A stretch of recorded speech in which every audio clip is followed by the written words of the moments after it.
Hello and welcome to this edition of Elvenhome, which concentrates on starting to lay out the new track formation and get the new viaduct into its proper position. So let's get on with that work.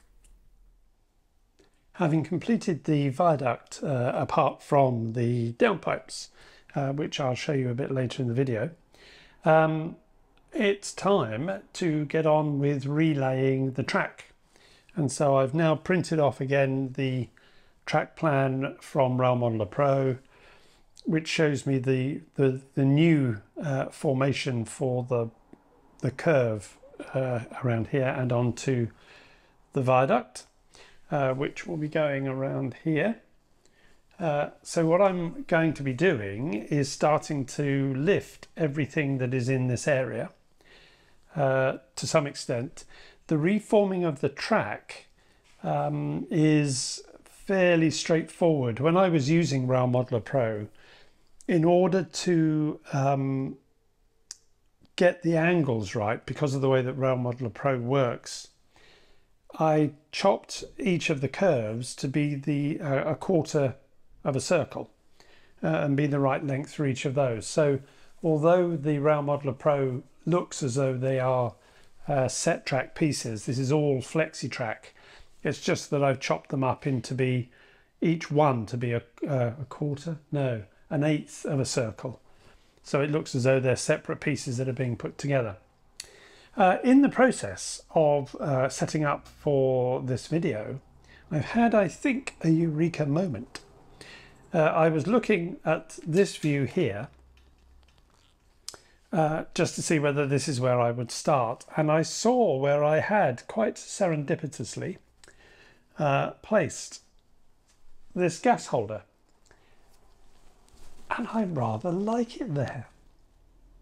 So what's going through my mind at the moment is whether the gasworks might actually be more in this area and be fed by the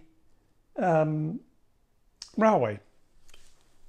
So I literally, in the last 2 or 3 minutes, that thought has struck me. It was my intention to fill most of this area here and bring it up to the same level.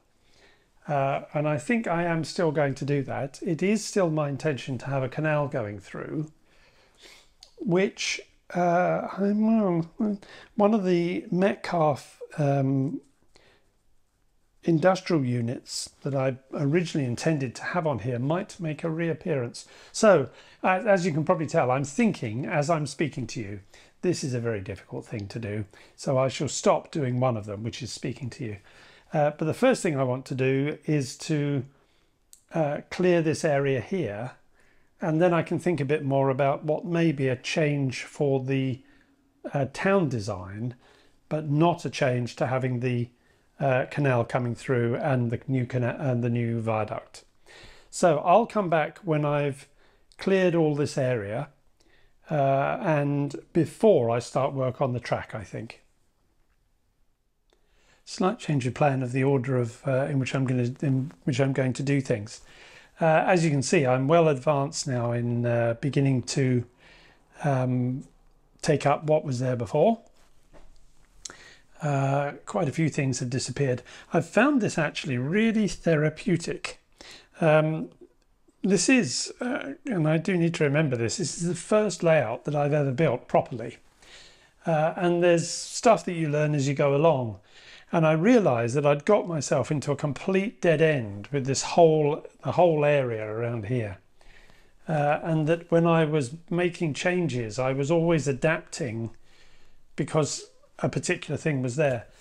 As I've started to take things away, and particularly after my light bulb moment, which you will have already seen, it's making me think to strip it right back and really not be bound other than by the track. The track's got to go where it is because that's the only way I can get it to return with a nice curves.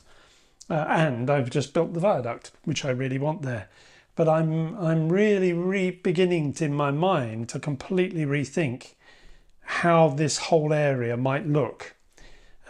One slight, well, a bit sad, but there you are, these things happen, is that the bridge over which the railway runs there unfortunately took a direct hit from a chisel that slipped and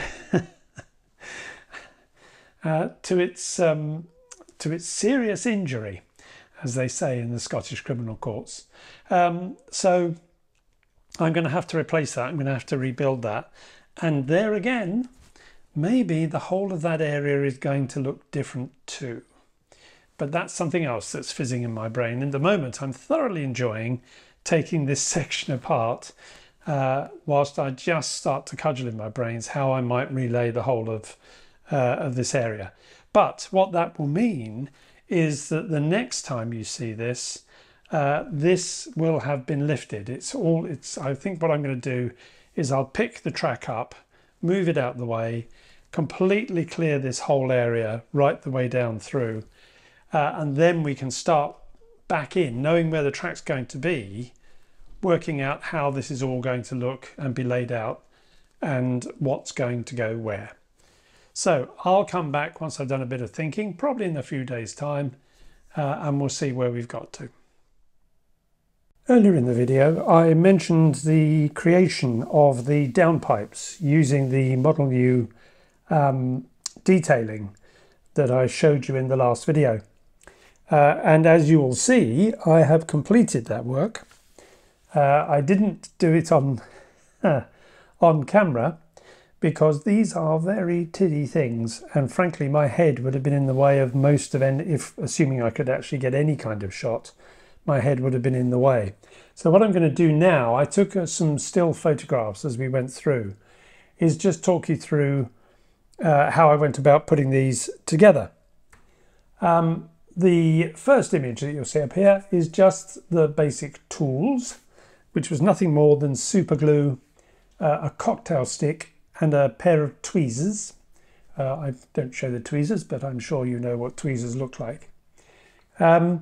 You'll see from the packets here that you've got two pieces. The first is the hoppers, which go on the top, and the second are the holder bats.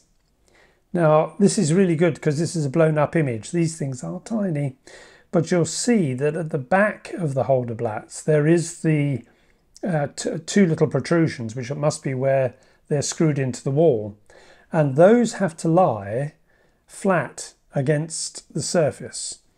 The hopper also has a flat back, and that added to the fun and frolics of making these downpipes.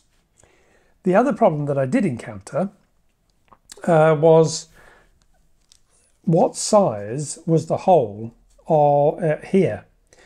Now if you go on the Modelu site and you're a 00 gauge modeler, it's all there for you. I think even the O size is there for you. I went for the square holders because I thought, I've got some 0.5mm strip styrene, and I've got some 0.75mm strip styrene, and it's bound to be one or the other of those, I thought. Wrong. It's neither of those, it's somewhere in between. But I also encountered another problem when I did a test piece with some 0.5mm, which really is too small. It doesn't, let's put it here. You'll see, I think, that this has gone a bit wonky. And that is because once you put a little bit of glue on this is so thin that it distorts almost immediately, particularly if you're using anything like a polystyrene cement. Given that it slightly melts it, that's no great surprise.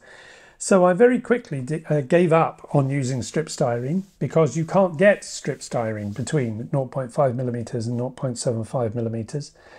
And I went over and thought of the idea of actually seeing if I could get some rod of some kind.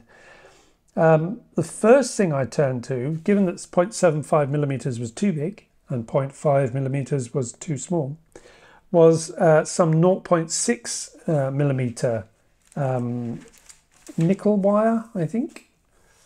It doesn't say on the packet, but I think it's a nickel steel wire. and that was too small.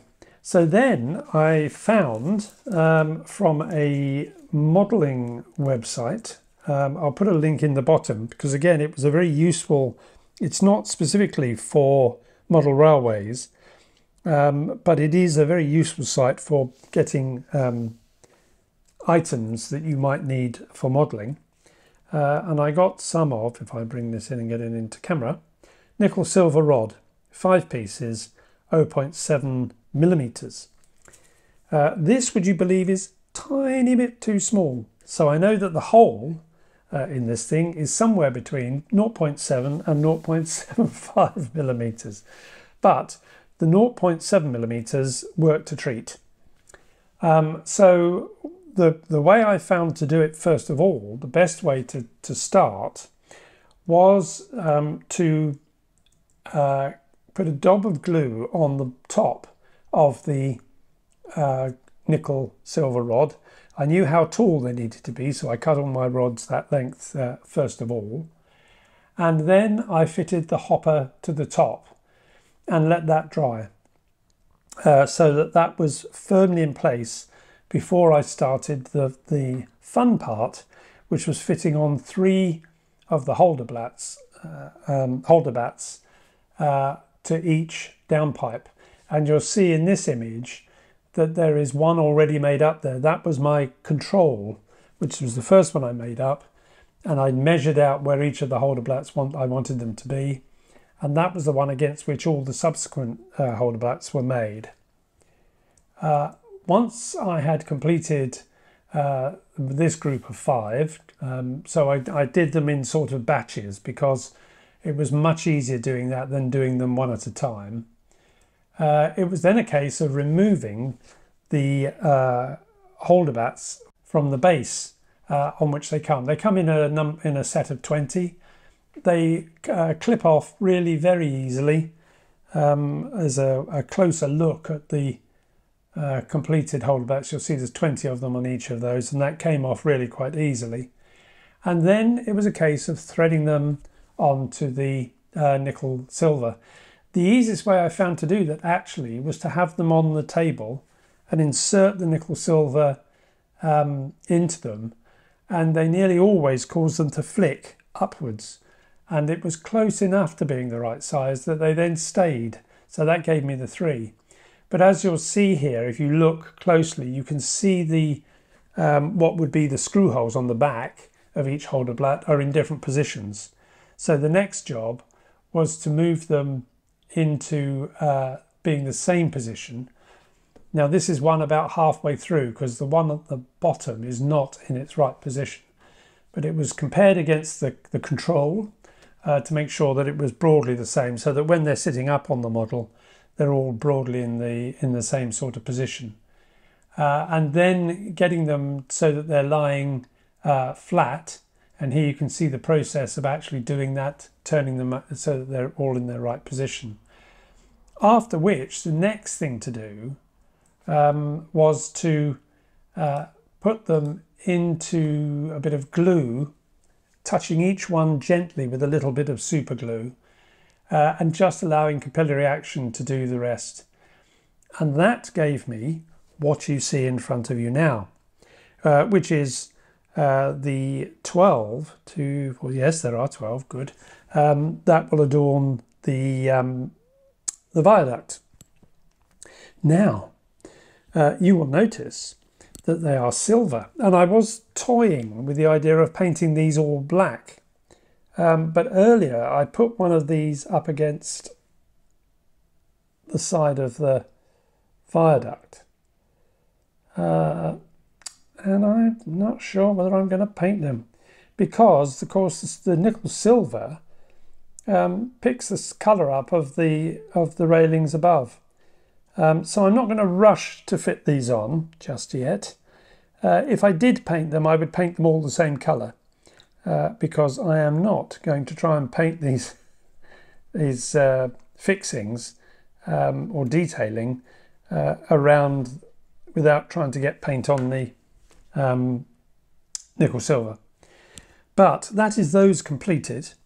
I'll give it a few days, I think, after this video has gone up, just in case any of you have strong feelings on the matter, because I don't need to work on this just yet until I complete the work that you've already seen me starting in the previous earlier parts of this video.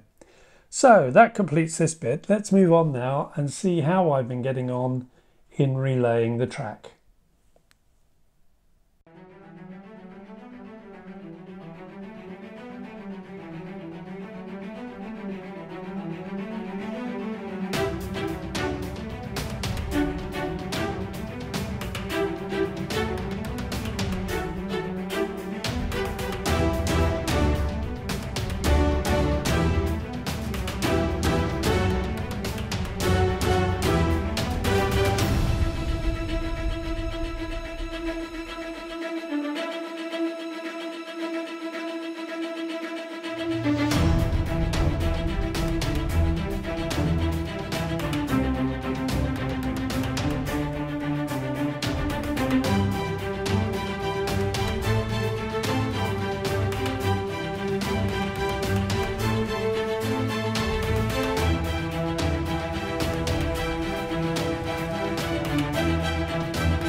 I thought we needed to have some trains running in this episode, hence the lashed together piece of track to allow the train to travel off the viaduct, the only train so far to have done so. All the track is roughly in its place below, none of it yet fully stuck down, because underneath here there was places where the new layout of the track goes where there is not cork. So what I've been doing is sticking cork down, and that's taken time to dry. I've got one little piece left to do which runs underneath here, and then I will start the work of properly sticking down the cork. So, but this is come along actually a lot quicker than I thought. I thought I'd also put the lock in place where for the moment it was intended to go and was built to go. The canal definitely will go under that bridge. Whether the lock will stay there, I'm not so sure, but we'll see. But my mind is really fizzing about how I might relay things, and it's quite good to see it all open now, with nothing really forcing me to compromise, which is the main thing I think I've been doing. Even the layout of High Elven may change, because I want to think a bit about how I do the whole of that area. Though at some speed, because I've thoroughly enjoyed getting back to some on the layout modelling after all the work of scratch building over really the last 6 months. So it's time spent at this area of the layout that I'm looking forward to doing. And with that, that really brings this edition of Elvenhome to a close. If you've got any comments, particularly about whether I should paint or not paint the downpipes and fittings for the viaduct, or anything else, then please do let me have them. I always enjoy getting the comments. If you've liked the video, please do give it a thumbs up. That all helps. And if you haven't subscribed, well, it'd be great for you to subscribe, because it'd be good to have you along. But until I speak to you again in about a fortnight's time, that's bye-bye from me. Bye-bye.